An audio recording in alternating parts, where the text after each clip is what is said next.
nosso próximo painel. Educação e trabalho têm sido estratégias persistentes quando pensamos em futuros sustentáveis para conduzir esse papo. O quê? Obrigada. A consultora Rosana Fernandes. Cadê a Rosana? Rosana, vem cá, Flor. A nossa consultora Rosana Fernandes.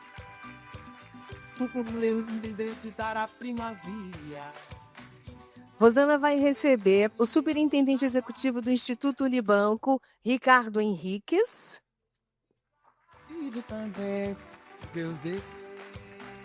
Bem-vindo. Decideu de dar toda a magia. Como vai? Bem-vindo. Tudo bem para uma primeira edição na Bahia. A potente Ana Inke, tô certo? Inoue, eu tô sem óculos. Me perdoe, olha.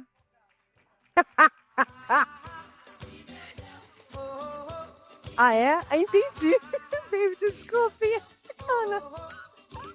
Inoue, diretora executiva do Instituto Imbuzeiro, e Cláudia Rodrigues, gerente de Diversidade, Saúde e Cidadania da Firjan.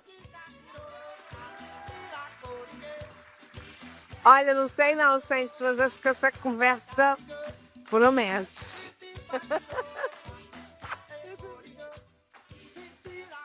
Ainda mais uma vez, eu quero só anunciar rapidinho a vocês que todos estarão, após esse painel, convidados ao almoço.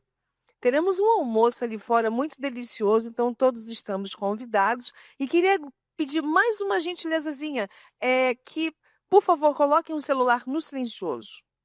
É importante. Bota no vibracal, né? Não bota no módulo avião, porque às vezes tem algo importante em casa para resolver, como nós mulheres, principalmente, mas bota no silencioso porque incomoda um pouquinho, pode atrapalhar o raciocínio dos colegas, tá bom? Muito obrigada. Ótimo dia a todas as pessoas presentes. Como foi apresentada, me chamo Rosana Fernandes, estou muito honrada de estar aqui para que todos possam ver, né? Vou fazer também minha autodescrição. Sou uma mulher negra de pele retinta, estou usando um penteado de tranças com um moicano e uma trança comprida na lateral. Estou vestindo calça verde, uma blusa branca com umas tirinhas pretas na altura do ombro. E uma coisa também que eu gosto de fazer, que principalmente nesses espaços que a gente está falando aqui sobre assuntos muito pragmáticos, muito objetivos, né? A gente está falando sobre ESG, também é importante dar vazão a nossas emoções, nossos sentimentos. E aí a minha autodescrição também emocional que eu quero deixar aqui é que eu estou muito feliz, muito empolgada, animada com esse encontro do dia inteiro, né, com todos esses temas, com todas essas pessoas super relevantes e com esse painel que a gente vai falar sobre educação, né? Educação conectada aí com a empregabilidade, com a geração de oportunidades.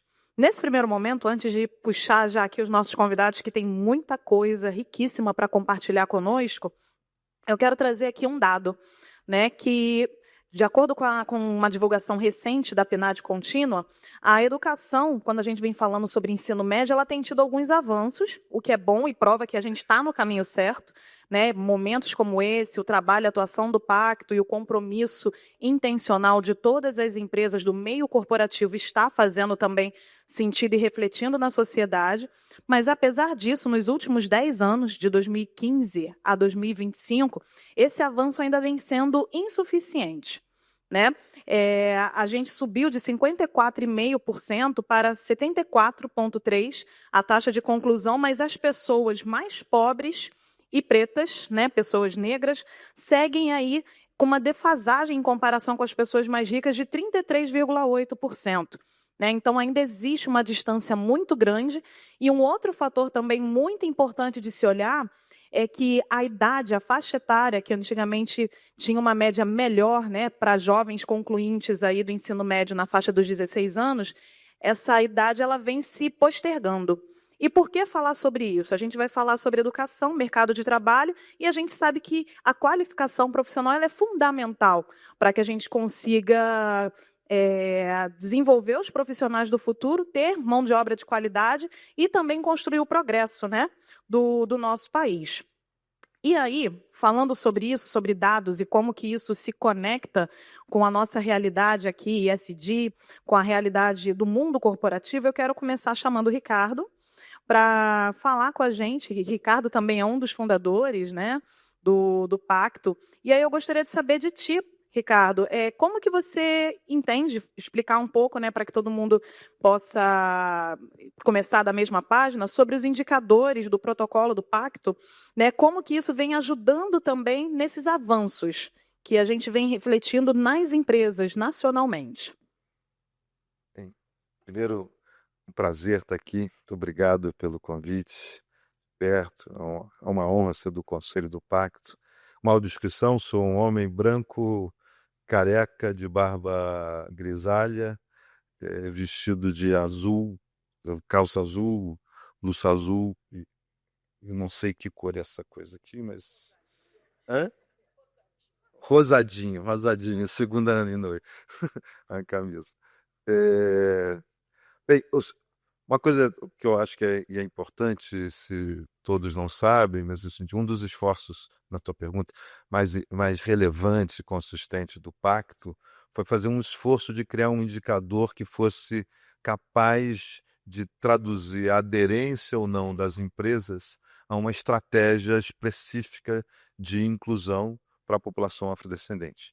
Ele é muito consistente, não vou entrar aqui, vai ser chato ficar em detalhes, mas ele é muito consistente para revelar o nível de adesão, com a perspectiva de estimular não uma visão punitiva sobre a instituição, sobre a empresa, ao contrário, entender que ao longo do tempo é possível fazer trajetórias razoavelmente rápidas de mudança da sua composição. Então vai desde acolhimento de forma explícita na base de trainees de pessoas negras, tá certo?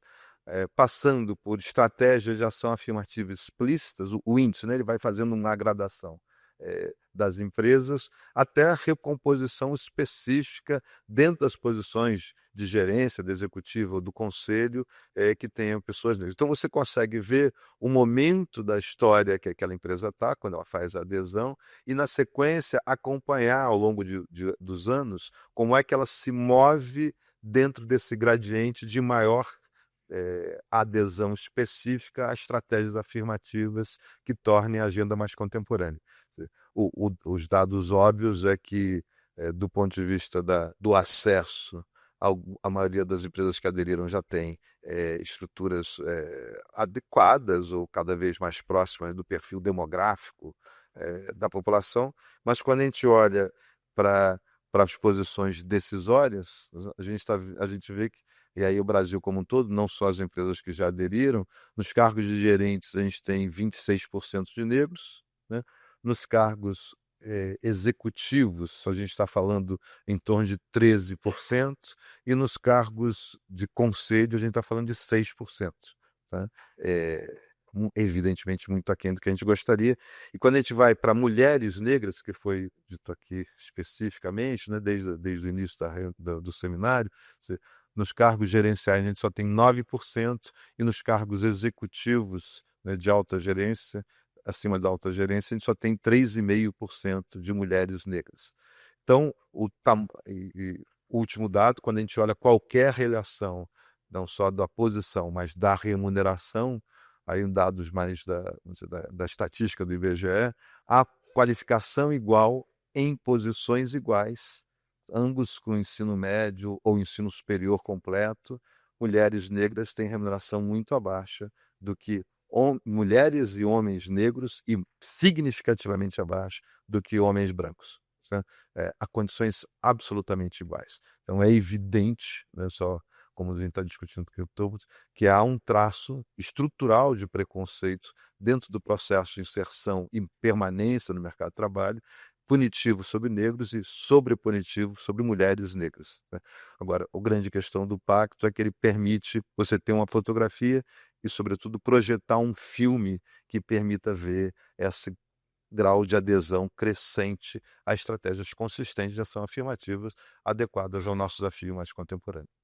Perfeito, perfeito. E muito importante também o destaque da sua fala sobre essas barreiras estruturais que impedem essa ascensão, né? Temos aqui no painel todas as pessoas aqui, lideranças, né, que têm esse olhar estratégico e também uma atuação direta, né? Temos aqui professores, né, em comum, e isso é muito importante, né, para a gente poder olhar não só a barreira inicial, como que a gente tira a barreira inicial, reconhece o problema, o indicador ele permite que a gente tenha o raio-x, mas também é necessário para que a gente consiga evoluir, né, manter um compromisso consistente, como foi falado aqui também no painel anterior, né? E agora eu quero chamar a Ana Inoue. Tive o prazer de poder conversar com ela um pouco aqui nessa manhã, né? Ela também trouxe que ela é psicóloga, e uma coisa que a gente conversou pela manhã foi o quanto que a consciência, tomar consciência dos fatos, não permite que a gente volte atrás, né? O quanto que isso exatamente, é um caminho sem volta. E aí, eu gostaria de te perguntar, Ana, de que modo que você enxerga a educação técnica, né, e essas alianças que a gente pode fazer entre diferentes setores, como que você enxerga isso, o potencial ou né, a efetividade desses caminhos para inclusão efetiva de jovens negros? Muito obrigada, Rosana. Então, eu vou fazer a minha audiodescrição. Eu sou uma mulher de 67 anos, sou descendente de japoneses, tenho cabelo grisalho, me senti muito livre quando eu parei de pintar o cabelo, fiquei felicíssima com isso. E a minha trajetória, eu trabalhei nos últimos anos, até 2 meses atrás, eu trabalhei na Fundação Itaú, com uma agenda de educação profissional, técnica e tecnológica, e acho que também por conta dessa experiência veio essa pergunta voltada para a educação profissional. De 2 meses para cá, eu assumi um outro instituto que vai estar se constituindo agora e que terá o foco na equidade racial de um lado e a questão ambiental de outro, com foco prioritário na Caatinga, que é o Instituto Embuzeiro. Mas eu vou falar um pouco da educação técnica, que assim, nós temos hoje no Brasil uma questão que assim, como a gente ensina os nossos jovens a se profissionalizarem? Como que a gente faz isso, né? Na escola, é uma brincadeira, mas o pior é que é verdade, eu sempre comento que em que momento que se fala bastante sobre o trabalho? É na pré-escola, é quando a criança vai lá e fala, vamos brincar, eu sou médica, eu sou pipoqueiro, jardineiro, daí você tem o kit do médico, você tem o kit de cozinha, você tem um monte de coisa, e as crianças brincam, mamãe vai trabalhar, papai vai trabalhar, agora eu vou trabalhar, eu sou aqui, eu sou ali e tal. Depois que acaba a pré-escola, a gente não tem mais no nosso currículo e na nossa prática educacional momentos em que o mundo do trabalho entre de uma forma consistente, de forma a orientar as crianças para uma visão de sociedade na qual o trabalho faz parte, né? E isso segue, e quando chega no fim da educação básica, do ensino médio, o que se espera é que todo mundo vá para a universidade, né? Então, assim, é desejável, e a universidade, na verdade, é o grande caminho, a grande porta de entrada para o mundo do trabalho. Então, é lá que você vai ser engenheiro, ou que você vai ser juiz, ou, enfim, o que você sonhou ser e tudo mais. Agora, qual que é o problema que a gente tem? Daí, olhando mais para trás, em 2001 foi quando ganhou o governo Lula, né? Foi a primeira gestão do governo Lula. A gente tinha 10% dos jovens dentro das universidades. Ao longo do governo Lula, a gente foi para 17,5%. Isso significa um crescimento de 75% em relação ao que tinha. Mas ainda assim, muito aquém do que almeja o Plano Nacional de Educação, que é 34% das matrículas dos jovens dentro do ensino superior. Então, nós temos uma realidade hoje, né? Isso era 17,5% até 2016. Hoje cresceu um pouquinho mais, bastante resultado de educação à distância, a gente foi para 21%, mais ou menos. Isso significa dizer o seguinte: se a gente pega todas as vagas de universidade do país inteiro, as universidades federais, as privadas, as particulares, os cursos singulares, tudo o que é chamado de ensino superior, eles atendem 20% dos jovens. O que acontece com os 80% que não vão entrar na faculdade, que não têm vaga e que não estarão lá? Então, nós temos que pensar nisso. Por isso que eu acho que o problema que nós temos é como que a gente vai orientar a profissionalização. O ensino técnico ele foi, por muito tempo, atacado, não sem razão, porque o que era uma via sem saída. Você escolhe um curso técnico de eletricista, você vai ser eletricista e você não tem perspectivas de continuidade, o que é muito ruim, porque aos 18, 20 anos, você já acabou de tudo que você tinha para aprender na vida? Não é possível isso, né? Para ninguém isso é possível, muito menos nos dias de hoje, em que as mudanças acontecem de forma tão acelerada. Então, o que é que nós temos que pensar é como que a gente vai organizar a formação profissional da população brasileira. Porque hoje são os jovens que estão no ensino médio, depois de amanhã, se muito rapidamente, eles vão ser os adultos que vão assumir esse país. E tem 80% deles que não estarão na universidade, né? Então, a educação técnica profissional, em primeiro lugar, ela entra como uma perspectiva de colocar estes jovens mais próximos do mundo do trabalho, num mundo hoje muito acelerado, em que os jovens de hoje, não só os de 18 anos, mas os que têm até 40 anos de idade, eles vão ter várias profissões ao longo da vida, né? Porque as mudanças vão ocorrer, elas estão ocorrendo e são inevitáveis. Então, a gente precisa pensar em como que a gente vai colocar esses jovens ali. A educação técnica, ela aparece como uma possibilidade, que é um degrau a mais, porque todos os estudos que são feitos mostram que o jovem que faz educação técnica, ele consegue se colocar melhor, ele recebe melhor no mundo do trabalho, né? Então, isso nós temos que pensar. Quando a gente olha a população jovem, né, o Atlas da Juventude mostra 61% dos nossos jovens são negros, se autodeclaram negros. Então, nós temos a imensa maioria dos jovens desse país. Então, sem dúvida nenhuma, isso coloca para a gente uma situação que, assim, ou a gente olha para isso, ou a gente não tem saída. O que é que nós estamos pensando para isso? E aí, dentro do universo da educação técnica profissional, a gente tem que entender a educação técnica profissional como uma etapa inicial do processo de desenvolvimento profissional que precisa ser continuado. Então, a gente também tem que pensar como que a gente vai continuar isso, né? De que formas? A universidade é dos caminhos, mas outros cursos e outras formas precisam também ser considerados. Então, a gente tem que ampliar um pouco essa discussão para a gente não entrar numa sinuca de bico que não vai ter saída, né? A saída a gente precisa formar todo mundo, a gente precisa engajar a população brasileira e, principalmente, os jovens, para que eles possam seguir se formando, aprendendo, e as carreiras, a gente precisa, então, pensar nelas, que eu acho que daí vai ser o nosso próximo assunto. Perfeitamente, perfeitamente. E a gente tem o desafio dos neném, né? Que foi definido também, né? Que nem estuda, nem trabalha, então precisa realmente romper essa barreira e trazer soluções para essa juventude, né? O futuro depende dessa juventude. Esses jovens que não estão nem trabalhando, nem estudando, deverão, precisarão ser as lideranças que a gente vai ver nas empresas, né?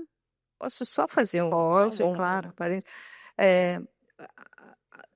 Pensa comigo o seguinte, quer dizer, os que não estudam e não trabalham são aqueles que as formas, vamos dizer, os caminhos formais de identificar os jovens não conseguem saber onde eles estão. Então, eles não estão contratados CLT e eles não estão matriculados numa escola ou em alguma universidade. Mas pensa se você acha que tem algum lugar, entendeu?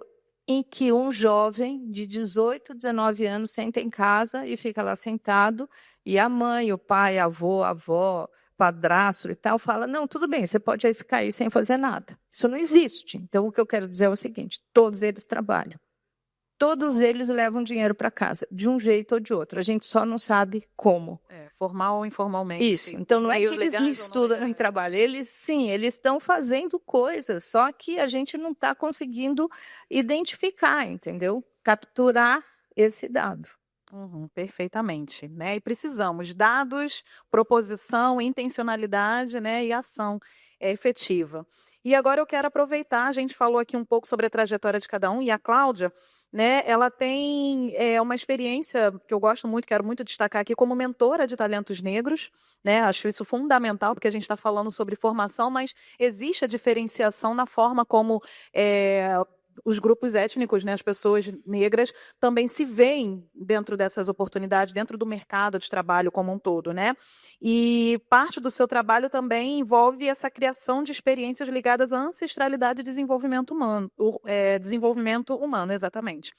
E isso gostaria que você falasse um pouco sobre isso, mas também vou lançar uma outra camada aqui na pergunta, né? Como você também está aqui representando a Firjan, e a gente está aqui no evento do pacto, né? Esse termo pacto envolve o quê? Uma ação intencional coletiva. E a Firjan também, né? Ela é composta aí por esse grupo, por uma agenda aí que tem várias outras entidades, que é uma entidade que tem várias empresas aí conectadas. E aí eu queria ouvir de você, Cláudia, um pouco sobre essa sua experiência mentorando lideranças negras. E como que você acredita que a atuação das entidades de classe, como a Firjan, pode fortalecer essa agenda de inclusão e sustentabilidade? Bem, boa tarde.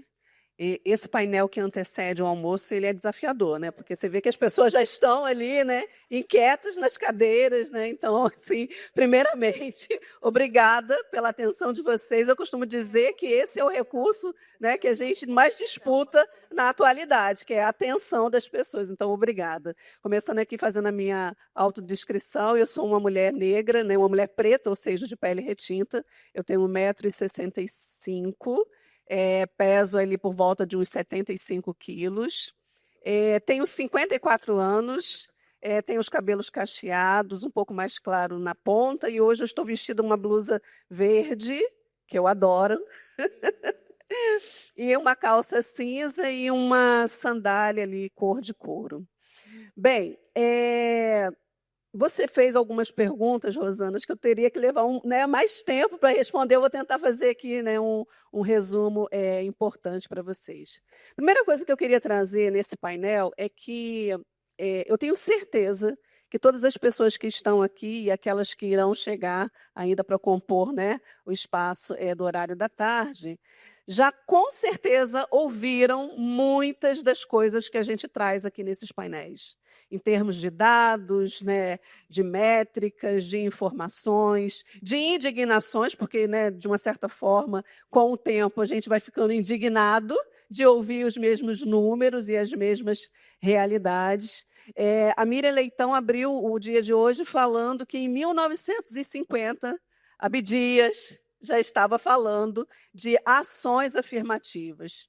O que me faz crer que tem alguma coisa de errada, né, nesse espaço-tempo nosso, né, porque parece que a gente caminha, com certeza, mas caminha a passos muito curtos. E aí, quando você fala, me traz o questionamento, né, de como é o papel da Firjan, pensando aí uma entidade de classe que reúne Firjan, SESI, Senai, IEL, enfim.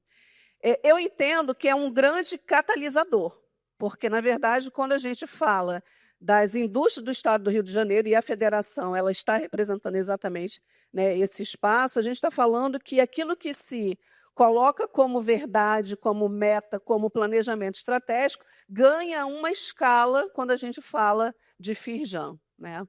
Por um outro lado, eu entendo também, né, e aí não discordando da colega que é ao lado, eu entendo também que existe um outro papel da Firjan, porque quando a gente fala Senai, a gente está falando de um espaço, de um ambiente de capacitação, de profissionalização da grande maioria dos jovens negros desse estado.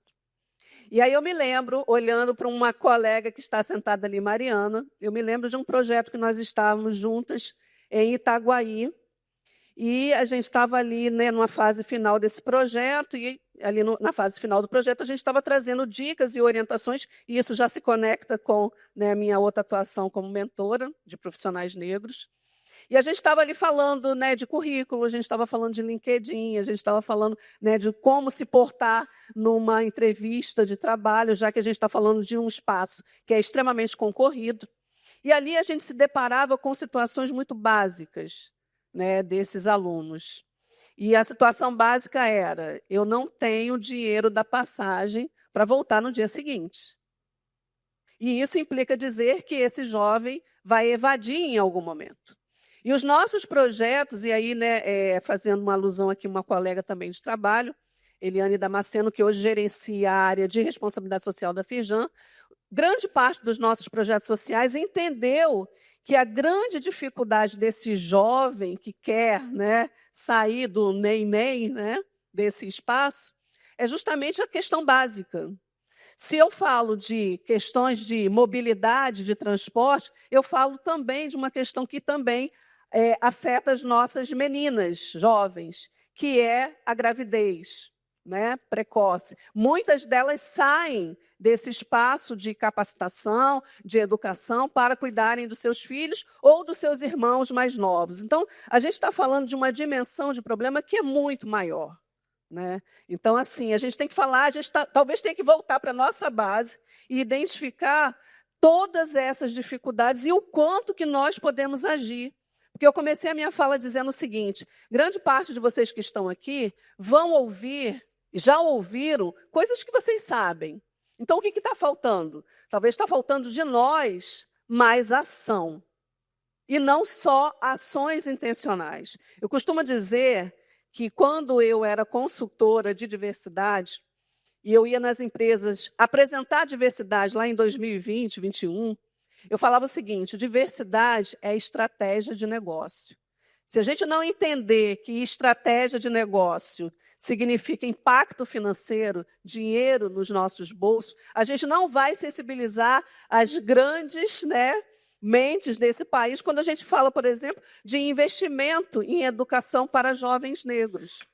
Então, quando a gente fala de tudo isso reunido, a gente precisa entender qual é o nosso espaço, qual é o nosso lugar e o que a gente efetivamente pode fazer. Eu acho que a Firjan vem fazendo um bom trabalho. Eu queria dizer que, muito rapidamente, da liderança que hoje eu tenho dentro da Firjan, que é uma gerência de diversidade. Em 2024, nós fizemos o pacto, né, a adesão ao pacto.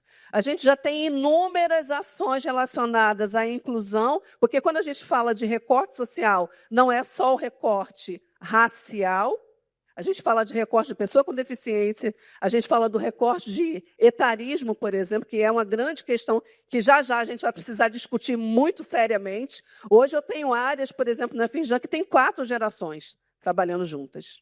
Né? Imaginem, né, toda a questão, todo o desafio, até mesmo na nossa comunicação. Então, quando eu lidero uma área de diversidade, eu estou preocupada com todos esses recortes. Mas eu quero dizer para vocês, eu continuo sendo a única gerente negra nessa organização. E eu não acho que os meus esforços e esforços de, né, parte da minha equipe que está aqui, eles são em vão. Muito pelo contrário, a gente vem ganhando um espaço. Mas eu preciso dizer para vocês que esse racismo estrutural, e aí, né, pensando aqui numa referência de um antropólogo, ele diz que o racismo é o crime perfeito. Racismo é o crime perfeito. Então, a gente está falando de uma estrutura que é muito maior. Então, a gente precisa, esses espaços de debate eu super valorizo, eu acho que precisam acontecer, mas a gente precisa ir para a estratégia, para a ação, e termos mais pessoas estrategistas nesse espaço, que consigam conectar todos esses esforços e todas essas entidades em favor da juventude negra, que continua morrendo, né, gente? Continua morrendo. Pois é.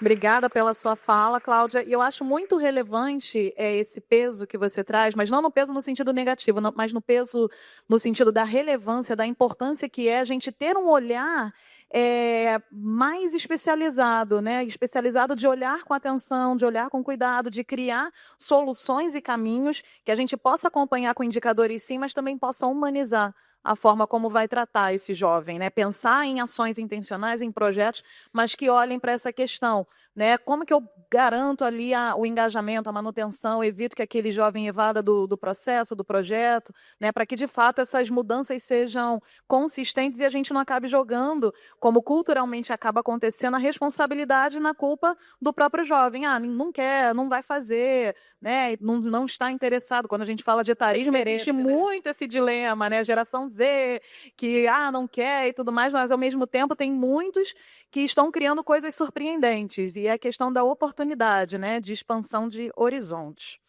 E para fechar, a gente tem o desafio do tempo, está quase acabando. Para quem está pensando já no almoço, falta pouco, tá, gente? Falta menos do que faltava. E aí eu vou fazer uma última pergunta comum aqui a todos, e aí eu vou pedir um pouquinho do poder de síntese de vocês para que todo mundo consiga aproveitar da melhor forma possível nos nossos minutos finais aqui. A gente falou de caminhos, de soluções, de educação técnica, de profissionalização, né, de desenvolver esse pertencimento e tudo mais. E como que a gente pode, na visão de cada um de vocês, garantir que esses avanços, esses caminhos que discutimos aqui, possam ser replicados, né, para inspirar mais organizações e para que a gente possa também alcançar essas próximas gerações. Pode começar. Bem, eu acho que talvez, antes de pensar a replicação, nos 3 minutos aqui, essa perspectiva histórica que a Cláudia estava trazendo, que tem a ver com a fala da Miriam, que conversa com os dados que a Ana trouxe, quer dizer, do Abdias nos anos 50, MNU nos anos 70, todos, né?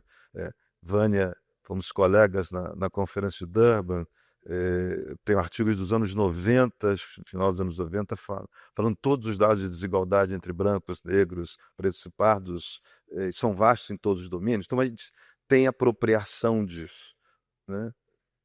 Agora, os traços são tão... O problema é que é mais do que estrutural, ele é estrutural e histórico tão potente do ponto de vista da discriminação e da apartação da sociedade. Só que eu queria trazer um agravante. O que a gente pensava até uma década atrás ficou insuficiente. Basicamente é isso. O repertório de expectativas sobre as transformações, que, por exemplo, mobilizou cotas de uma forma muito consistente, né? Miriam falou disso, Miriam falou disso, né? E todos viveram esse processo, cotas redefiniram expectativas, tudo faz todo sentido. Só que o mundo da educação e o mundo do trabalho mudaram de tal forma que, se a gente fizer só o processo de inclusão para os padrões que a gente tem até hoje, não dará para fazer transformações estruturais. Os gargalos mudaram, a natureza do desafio mudou, ele não é mais o mesmo desses últimos 50 anos. O desafio. Evidentemente, a questão tecnológica incide de uma forma muito grave, a questão da inteligência artificial generativa incide de uma forma muito intensa, e as reconfigurações múltiplas do mundo do trabalho deram conta. Aquilo com o qual eu fui formado não serve mais, no sentido de que é insuficiente. É necessário, mas não é suficiente. Né? Tudo que está em torno, se a gente pegar em educação, já vou falar para o mundo do trabalho, com o relatório Delors, que é aprender a aprender, se tornou, o que era uma tese, se tornou a característica fundamental da formação de qualquer indivíduo hoje. A capacidade de a gente aprender a se adaptar às mudanças. Então não basta só colocar na escola, não basta só ter um ensino técnico bom, não basta só colocar na universidade. A universidade vai ter que mudar. O ensino técnico terá que ser outro. Isso que temos até agora não servirá nem para o Brasil e nem para um programa estratégico de justiça social. As mudanças são muito profundas e a gente está totalmente fora de sintonia. Então, acho que a questão-chave hoje é, para replicar, a gente vai precisar de mentorias, vai precisar de tutorias entre pares, tutorias intergeracionais. A gente vai ter que acelerar processos, vai ter que dar conta de entender o que são essas configurações mais voláteis que a gente tem hoje e fazer com que pessoas mais experientes deem conta de fazer esse processo de adaptação forte. Mas a gente vai ter que fazer uma mudança muito grande na educação e uma mudança muito grande nas empresas. As empresas ficarem com estratégias únicas de receber jovens negros e tentar, ao longo da sua progressão, fazer um encarreiramento, não vai ser suficiente.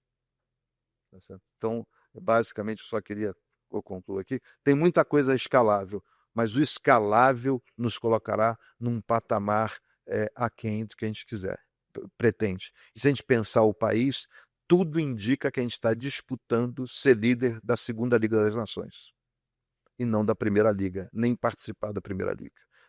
Então, para fazer isso, a estratégia de diversidade tem que ser muito consistente, mas tem que ser muito consistente num outro patamar. A gente precisa subir a barra de forma muito radical para todo mundo.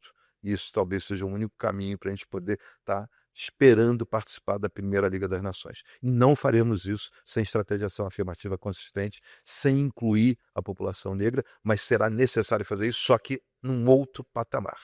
Perfeito. Obrigada. Passo agora a palavra para você, Ana. Tá, obrigada. Eu vou tentar trazer um pouco de otimismo, tá? Para falar do Mas Ricardo. eu sou totalmente otimista, eu só estou dizendo que a barra subiu muito. Não, é que eu acho que é verdade, eu acho que a barra subiu, eu acho que nós estamos hoje, o mundo inteiro, e daí eu diria, os poderosos, os não poderosos, está todo mundo sem saber muito para onde a gente vai, né? E com a questão da inteligência artificial, da velocidade da tecnologia e como que ficam as coisas, e é isso que o Ricardo falou que é muito verdade, que a gente vai ter que se adaptar, né? Então, essa coisa que eu falei, que os jovens vão ter 5 profissões ao longo da vida, é inevitável. Então, eles vão ter mesmo que aprender a aprender e tal. Agora, eu acho que toda essa luta que houve, né, do movimento negro, isso tudo que se resgatou, tem uma boa oportunidade, eu diria, quando o problema que está sendo posto do futuro é para todo mundo igual. Então, não é uma coisa que assim os donos das empresas estão melhor colocados do que a gente, entendeu? Tá todo mundo no mesmo patamar. Aí eu acho que é uma oportunidade da gente pensar o seguinte: a formação da população negra deu um salto muito grande. A gente viu aqui, quer dizer, a gente tem grandes lideranças, a gente tem pessoas em todos os campos, criando em todos os campos, sabendo coisas em todos os campos, e eu acho que esta é a oportunidade que a gente tem que aproveitar para ocupar os lugares da fronteira. O que eu acho que a gente não tem que fazer é o seguinte: eu diria isso para os jovens, e principalmente para os jovens negros, eles têm que estar sendo formados para ocupar o que há de mais avançado em qualquer área. São esses os lugares que precisam ser ocupados mesmo, sabe? Então, acho que a formação tem que ser voltada para isso, porque essa insegurança geral que a tecnologia e a inteligência artificial traz é uma vantagem que coloca todos nós no mesmo patamar. Então, acho que esse é um ponto.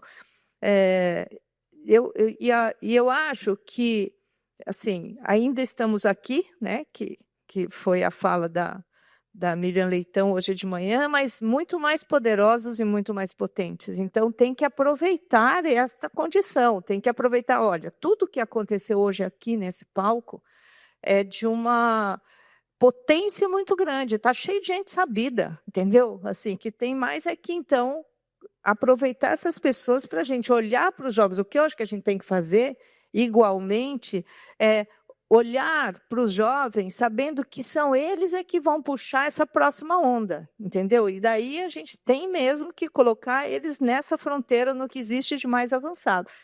Aí faz diferença os cursos que vão ser propostos, por exemplo, de educação técnica profissional e no ensino superior, entendeu? Não adianta a gente pensar que todos os cursos são iguais, eles não são. Tem uns que vão ter muito mais possibilidade de avanço, de crescimento e tal, né? Quando a gente pensa em transição justa, em financiamento ambiental, agora para toda essa questão ambiental, quem são os jovens negros que vão estar fazendo isso? Eles têm que estar sendo preparados para assumir essa discussão, porque essa é a discussão do futuro, entendeu?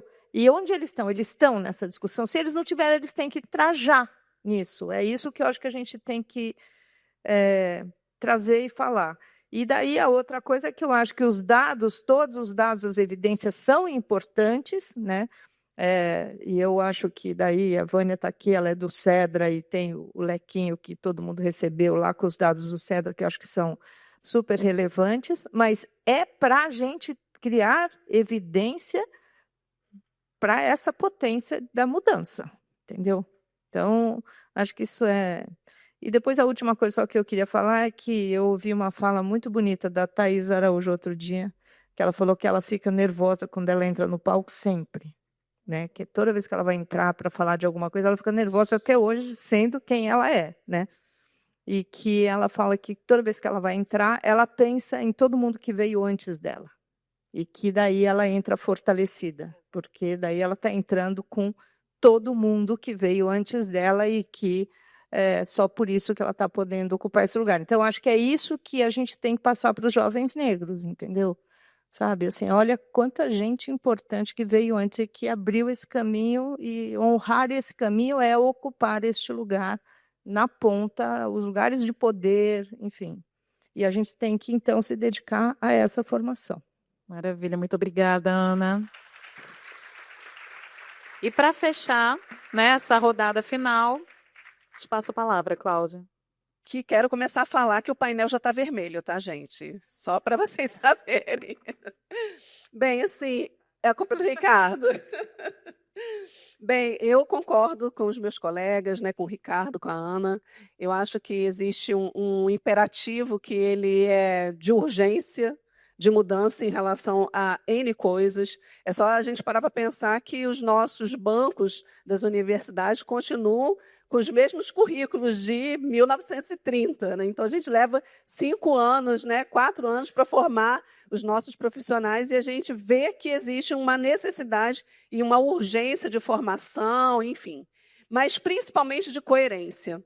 Todo mundo se lembra que quando o Trump assumiu, né, todo o impacto que a pauta e a agenda de diversidade teve e continua tendo. Né? E aí, muitas vezes, as pessoas chegavam para mim perguntando assim, Cláudia, o que você está fazendo na Firjan? Você é gerente de diversidade, vai parar tudo? Eu falo assim, olha, a gente continua caminhando, mas a gente precisa, na verdade, correr, porque o tempo, né, ele urge para N necessidades que nós temos. E não há tempo para explicações. O que eu quero dizer com isso? Tem muita coisa que a gente precisa fazer e já. Porque, assim, tudo que a gente precisa saber para agir, a gente já sabe. O que eu acho é que a gente precisa agir. A gente tem os debates, tem as conversas, mas a gente precisa agir. Eu vou ser repetitiva com isso. E uma coisa que a gente precisa ter também é coerência. Não dá para comparar o Brasil com o restante do mundo. Não dá para comparar um país que teve quase 4 séculos de escravização. E a gente ainda continua, em 2025, discutindo a importância da lei de cotas, gente. Entendem o que eu estou falando? Não há tempo para isso. É isso que eu quero dizer, não há tempo para explicações. Eu não tenho que explicar para as pessoas por que existe lei de cotas. É só olhar para a história. É só olhar, inclusive, para o que aconteceu aqui no Rio de Janeiro algumas semanas atrás. Qual foi a grande maioria daqueles corpos estirados mortos? Preciso dizer alguma coisa? Por que operações dessa natureza não acontecem na Zona Sul, que também tem o mesmo problema de tráfico? Por que não acontece? Então, de novo, não há tempo para esse tipo de explicação. A gente precisa correr, precisa ser ligeiro, mas, principalmente, a gente não pode deixar, né, de colocar no radar a importância da educação. Mas eu não estou falando da educação formal, não. Eu estou falando da educação que acontece nas nossas casas, nos nossos lares. A gente precisa discutir política, a gente precisa discutir economia, a gente precisa discutir história com os nossos filhos, a gente precisa letrar os nossos filhos. É isso. Maravilha. Muito, muito, muito obrigada por esse painel incrível e eu espero que todos possamos sair daqui cheios de esperança, mas não aquela esperança passiva, né? A esperança pensando, transformando ela em verbo, de esperançar, de construir caminhos melhores e mais justos. Muito obrigada. Obrigada a vocês.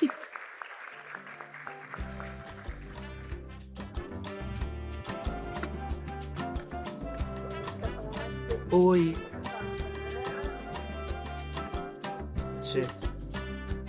A troca tá rolando? Tá. Olha só. Boa tarde, pessoas queridas. Diogo vai fazer um anúncio super importante aqui para nossa continuidade. Vai ter um amor. Eu queria vocês aqui. Eu queria, antes de passar para ele, vamos ficar todos juntinhos e juntinhas à tarde. Eu quero agradecer demais esse painel. Meu nome é Vânia Santana, eu sou a presidente do Pacto de Promoção da Equidade Racial. Estou super feliz que a gente esteja essa manhã aqui e a gente continuar à tarde. Eu quero agradecer em especial a esse painel. Esse painel tem duas pessoas que eu admiro muito. Eu quero muito saudar o meu amigo de grande data, que é Ricardo Henriques. Tem pessoas que não são pessoas aliadas, são pessoas que fazem a diferença, que decidem colocar o seu currículo sob averiguação pública para fazer a diferença. E o Ricardo Henriques é essa pessoa. Ele foi pessoa fundamental nas negociações da Conferência de Durban. Eu estava lá e a gente fez uma diferença, né? Então, queria uma salva de palmas para o Ricardo. Foi intenso, foram madrugadas, mas a gente quis fazer a coisa certa.